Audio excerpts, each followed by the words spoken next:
புரியுதா? ஐயா ரஜினிகாந்த் கேட்டாங்க, சிம்மநிதி எப்படி படிக்கிறதுக்கு எப்படி நேரம் படிக்கிறதுக்கு? ஐயா 11 மணி 12 மணிக்கு படுத்தா சரியா 2 மணிக்கு எந்திரிப்பேன்.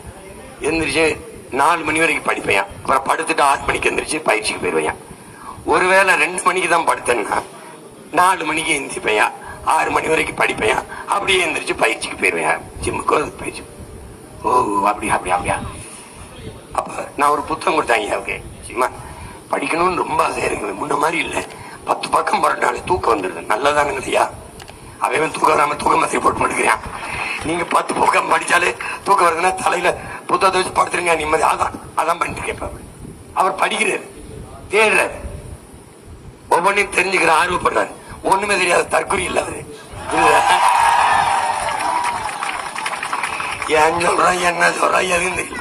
இவர் 1000 கொடுத்துட்டு இருந்தார் ஐயா. இவர் எப்படியாவது அந்த ஓட்ட திருப்பணும். நான் வந்தா 2000. யாரா ஐயா? எடப்பாடி ஐயா, புரட்சி தமிழ 2000. இவர் அப்பா நானும் 2000. இன்னொருத்தர் கீழே இருந்து 2500. எப்படிடா எப்படிடா எங்கிருந்தா வாரியடே? சரி 2000 எங்கிருந்தா எடுப்பியே, எப்படிடா கொடுப்பியே? அடிச்சு விடுவோம்.